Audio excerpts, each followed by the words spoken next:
So yan guys, pagkatapos natin tingnan yung likod namin dahil nga checkpoint kami dito. So ayan, puntahan kami dito sa may sa may Ito na yun, di ba?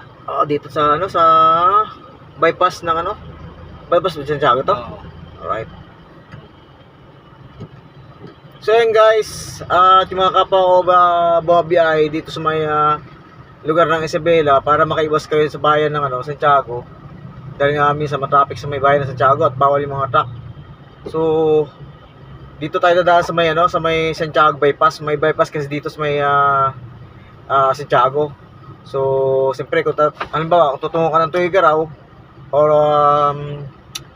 sa may Rojas, Apari, yan dito na lang tayo dumaan sa may bypass ng Santiago. Right. So yun guys, papasok tayo dito sa may bypass ng Santiago. Ayan.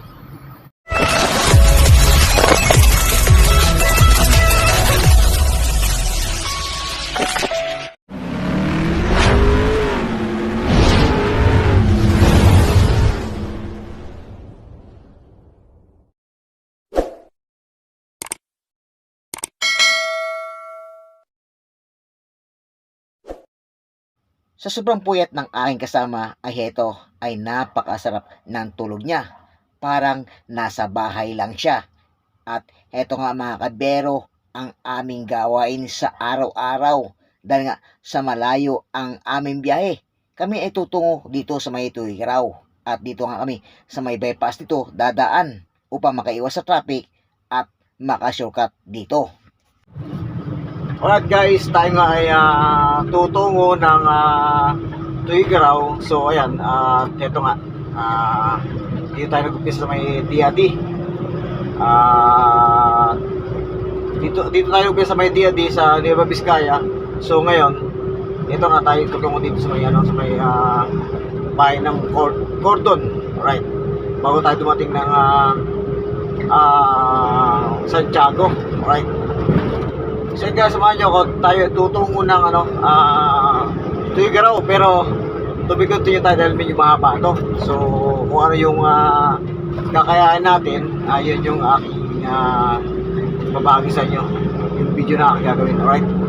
So kung di ka pa nakasubscribe sa channel to, please just nabuto ng bell upang palagi ka updated sa mga video na aking upload. Alright. Kung bago ka lang sa channel to. So guys, samahan nyo ako sa aking biyahe. Dito nga tayo sa may Maharlika Highway na to. Ayan. So dito tayo sa may Isabela. Ayan. Right. So guys, let's go. Alright mga biyero, dito tayo ngayon sa may Cordon, bayan ng Cordon. So 7 o'clock na. Umalis kami ng Clark is 12 midnight. Alright. Ito yung bayan ng Cordon, dito sa may Isabela. So guys, ito yung patungo ng Tuigaraw. Next nga ito, itong Santiago. Alright. So guys, samahan nyo ako. Let's go. Heto ang bayan ng Cordon dito sa lawigan ng Nueva Vizcaya. At dito nga kami ngayon dahil nga kami tutungo ng Tuigaraw at kami dadaan dito sa may bypass na ito upang kami makaiwas ng traffic. At syempre ay shortcut na rin ang daan ito. At ito nga mga kabiro, maaga pa lang kami ay narito na sa may Cordon. At dahil nga sa may pasok ngayon ay heto, medyo matraffic. At karamihan dito ay mga tricycle na aking pinagbigyan. At dahil nga ito ay mga service ng mga estudyante na nag-aaral dito sa eskwela na to ng Cordon. Dahil nga sa maaga pa lang ay sarado pa tulad ng bentahan nito ng motorcycle ang Keys Cerveco. At siya nga ay supplier ng mga motorcycle tulad ng Honda, Suzuki, Yamaha at iba pa. Bago pa lang napakita itong haring araw habang kami bumabiyahe dito sa Maharlika Highway nito. At ito yung simbahan pala nila ng Cordon. Napakaganda ng simbahan na ito. At ngayon ko lang nakita ito. Ilang bis na raw napadaan dito sa lugar na ito ng Cordon. At ngayon ko lang naisipan na ibahagi ito sa inyo. At kung nais mo makapunta ng Tuigaraw ay madadaanan mo ang lugar na ito. Ito ang Cordon South Central School na aming nadaanan at ito nga ay medyo mabagal ang usad namin dahil sa mga sasakyan nito at ito nga yung mga tricycle na nagatid ng mga estudyante. Napakalawak pala ng eskwela na to at ito nga ay mabagal ang usad namin. Ang bayan ng Solano at ang Dedi ay yung madadaanan bago makarating dito sa may cordon na ito. At eto nga mga kabiro ay aming nadaanan ang lugar na ito dahil kami ay tutungo ng Tuguegarao. At dito rin ang daanan na patungo ng Isabela, maging ang Ilagan, maging ang Cagayan Apari ay dito rin ang daan at napakalayo nga ng lugar na yon bago ka makarating. Daming sarap ang bus. Alright. So ayun guys, nandito si Jollibee. Ayan, kita ang saya. Drive-thru 24 hours ay si Jollibee, 24 hours. So Petron, right. Yan. So medyo bagal yung bahay natin. Right, ito pa yung nasiraan itong bus na to. So, naman. Yan. Yung mga pasahero, nag-aantay. Sana, transfer na lang sila sa ibang bus kung may mga bus man to na samahan. Third generation tour. Alright, yan. Pagkatapos ko, si Jollibee. So, ayan, ito nga si Jollibee. At katabi itong Inasal. Ayan. Inasal. Ayan. Si Jollibee. Si Rainbow Tracking Logistic. Shoutout. Yan. So, dati natin mga kasama niyan. Si Jollibee. Yan. Jokes to ko. Alright. Ayan. Quirino Province. Ito palang Quirino Province. Oh. Ito pa doon. Si Kuya ba?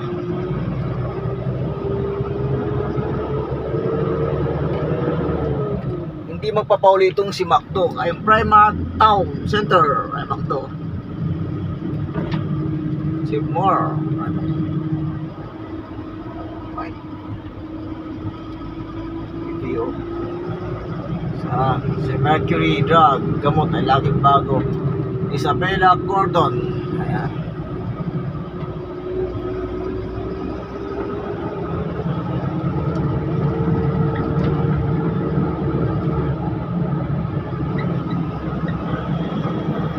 So guys, ito yung patungo ng Santiago. Ayan, patungo ng Ilagan. At may Kawayan, Isabela. Right? Truhas. At maging dito sa may Apari. Cagayan Apari. Right? Ayan. Pagkalipas namin ng bayan ng Cordon ay heto ang aming nadaanan. Napakalawak pala ng kailang bukirin dito ang taniman ng palay. At heto nga ang Maharlika Highway nito na aming binabagtas ay patungo dito sa may bypass nitong Santiago. Maging ang proper nitong Santiago. At ito nga ay patungo ng Tuguegarao. Habang ako naglalakbay dito sa Maharlika Highway na ito na patungo ng Santiago City, ay aking nadaanan itong Toyota brand, bilihan ng mga bagong sakyan. At heto ay nasilayan ko pa rin ang napakalawak na taniman ng palay. At ito nga ang kailang hanap buhay ng taga rito. So guys, checkpoint dito. Ayan. So, titingnan yung pangalan natin. Ayan. So, dito nga tayo sa may police station. Ayan. Alright. So, tayo ay na checkpoint. So, siyempre sundin natin yung patakarin lang. So, kailangan tingnan lang yung loob ng sakyan natin. Alright. Malapit na kami sa may bypass nitong Santiago City at sa proper ito ay meron kaming nadaanan checkpoint. At ito nga, kami ay pinara. Pansamantala mo lang titingnan ang loob ng aming sasakyan. Dahil ito nga ang kailang protocol dito sa lugar nito ng Santiago City ay ating sundin. So yan guys, pagkatapos natin tingnan yung likod namin dahil nga checkpoint kami dito. So ayan, puntahan kami dito sa may sa may Ito na yun, di ba? dito sa sa bypass ng bypass ng Santiago to. Oo. Alright. So yan guys, yung mga kapwa ko BI dito sa may lugar ng Isabela para makaiwas kayo sa bayan ng Santiago. Dahil nga minsan matraffic sa may bayan ng Santiago at bawal yung mga truck. So dito tayo dadaan sa may sa may Santiago bypass. May bypass kasi dito sa may Santiago. So siyempre kung halimbawa kung tutungo ka ng Tuigaraw or sa may Rojas, Apari, yan dito na lang tayo dumaan sa may bypass ng Santiago. Right. So yun guys, papasok tayo dito sa may bypass ng Santiago. Ayan. Alright, ito yung padiretso to. Ito yung padiretso to mga kabiyero. Ayan, padiretso na patungo ng bayan ng Santiago. Ayan, patungo ng Isabela. So ito nga yung bypass, dito tayo. Para tayo bypass. So para tayo makaiwas sa traffic. Ayan. Okay na yan. Yan. Diretso tayo garaw, Santiago sa bypass road. Dito tayo. Yan, dito sa may bypass.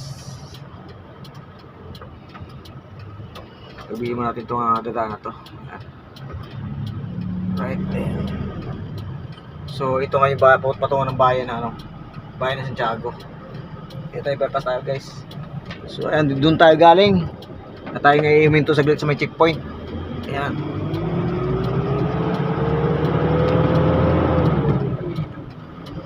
Parang hindi pa siya gano'n sa nanigurado pa talaga sila. Ayan. Nabi ng ice cream eh. Ay, Pusin. Picture. Kasama tuloy ako sa picture. Gawin mo talaga mo ngayon eh. Picture lang. Sabi mo ang isaglit, ito na. Ganun pa ng picture. Tapos ayos na. Pakitang Pilipino. Pakita sa... Saan nyo kinukuha? Saan nyo kinukuha ang pangarga niya, sir? Nasa ano po eh, Pangga. Saan nyo dadalhin? Tugi. Malayo pa. Sige, ingat kayo, ingat. Higat hiya.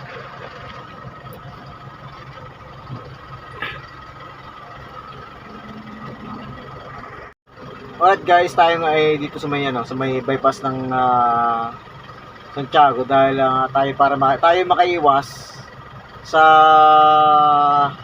traffic at tayo para tayo maka-shortcut. Ayan.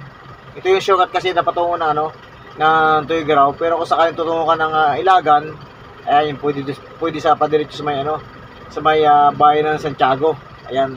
Yung padiretso kasi kanina guys, patungo ng Santiago, sa proper ng Santiago. Ayan. So tayo ngayon mag-shortcut patungo ng Tuigaraw. At para mabilis yung biyahe natin. Ayan.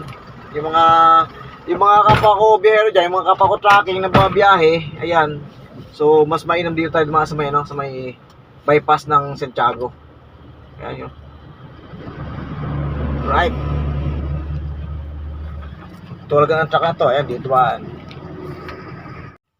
Heto ang bypass ng Santiago at dito nga kami dumaan upang kami makaiwas sa traffic at hindi ko nga alam baka bawal ang truck sa proper nitong Santiago City.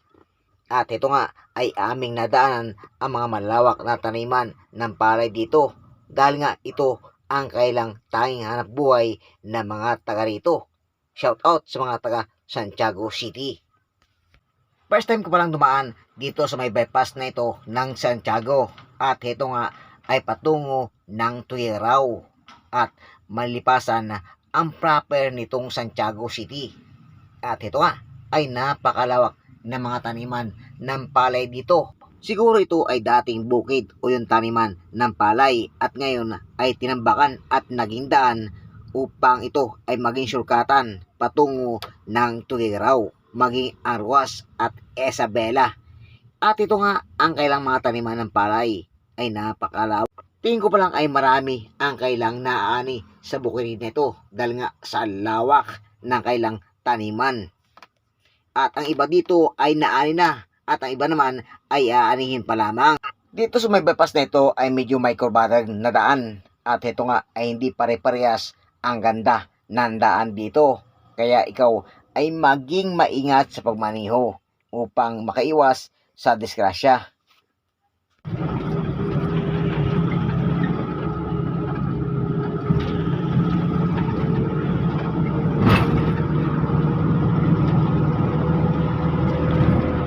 Kaya ba tayo Ah, Kaya tayo, bukas doon. Sige, kaya natin. kaya bukas kaya. Sige lang. Pinaikutan ng ano, nangyari. Hindi na nagabayad na tax.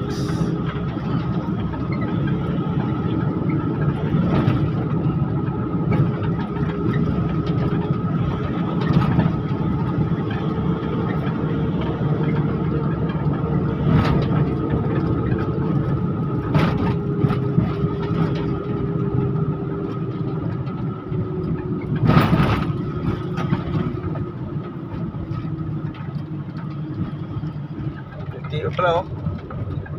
Guilty Santiago City Station Office.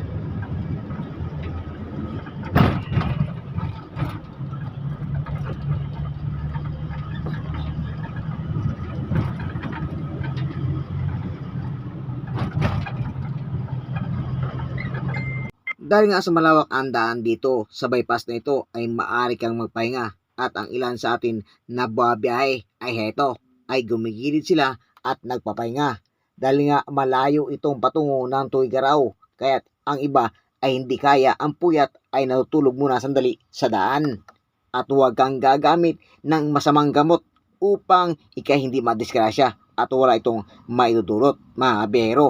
Kaya ito ay kailangan mo lang itulog sandali upang maging kondisyon ang iyong katawan at maayos ang iyong biyahe patungo sa Tuigaraw. At ito nga ay napakalayo dahil nga ito ay 12 hours mong babiyahin kapag ikaw ay nagmula sa may Clark. At tulad nga ng mga truck na ito ay heto ay nagpapahinga sila sandali dahil nga siguro sa pagod at puyat at sa layo ng kailang biyahe. Napakahirap ng buhay biyahero dahil ang kalawan mo dito ay puyat, lalo na kapag malayo ang iyong biyahe. At tulad nga nitong Tuigaraw, maging ang Apari ay napakalayo nito. Heto mga biyahero ay medyo makitid ang daan dito at patuloy ko pa rin nakita ang mga taniman ng palay na ito. At ito nga ay nakaan na sila at wala nang nakatanim na palay dito. At ang iba dito ay nag-aantay ulit ng tag-ulan dahil nga summer ngayon. Ay, ba na to? Makapapati pa na. Okay, 40 kilometers. Kaya kilometers to? Oh, Ha? 4 4 kilometers? kilometers.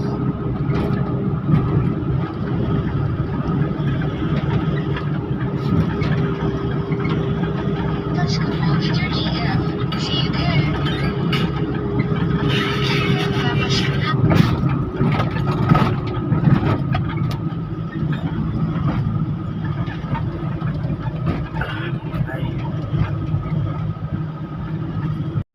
Four kilometers pala ang biyahe dito kapag ikaw ay nagmula sa Maharlika Highway na ating pinanggalingan kanina doon sa may checkpoint. At mag-end na tayo sa may bypass na ito at tayo ay patuloy pa rin sa ating paglalakbay patungo sa may Tuigaraw City. Heto nga ang end ng bypass na ito ng Santiago at dito nga kami kakaliwa patungo ng Tuigaraw at madadaan namin ang Rojas, Aurora, Enreli. At dito man sa kanang bahagi ay patungo ng proper nitong Santiago. At maging ang Ilagan at Cagayan ay maaari kang dumaan. Upang maging mabilis ang aming biyahe patungo ng Tuigaraw ay dito kami dadaan sa may Rojas, maging ang Aurora at Enreli. At ito nga mga biyahero ay patuloy kami sa aking paglalakbay patungo dito sa may Tuigaraw City. At ako'y inyong samahan hanggang sa pagtapos ng channel nito. Nagtabi ka tuloy.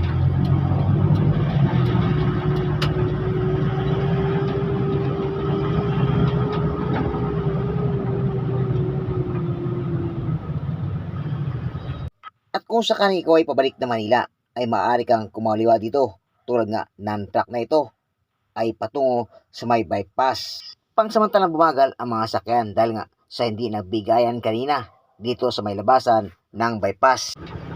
Alright guys, tayo nga lobas ng bypass ng Santiago. Ayan, at mukhang nagkakabuayan pa, hindi pa nagbibigayan. Right. So, nagkaroon ng ating traffic. Alam ko sa Manila lang nagka-traffic, dito rin pala sa probinsya. Right. At may iba na usapang din sa daan. So yun guys, tayo nga tutungo dito sa may ano yung next na bayan, ano bang bayan to? Pagkalabas natin ang bypass. Ha? Sabi pa to. Sa Santiago pa rin ba ito? Ito yung ano, ruwas. Boundary. Ay, sako pa rin pala Santiago to. Sako pa rin pala Santiago to. Isabela. O nga no, Santiago. P4 Rizal, Santiago. P4 Rizal, P4. May P4 pa eh. Right, ayan. P4 Santiago.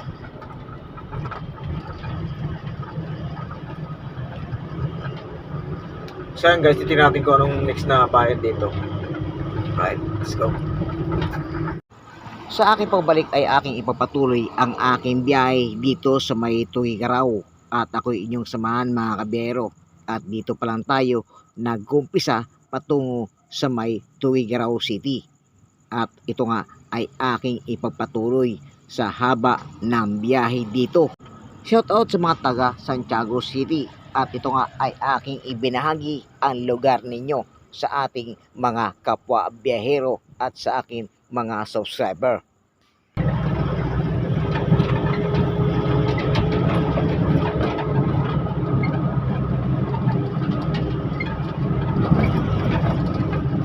Alright guys, tayo nga ay narito sa may Ramon Isabela. Ayan. So, dumaan tayo. Galing tayo ng bypass dito sa Santiago kanina. Right.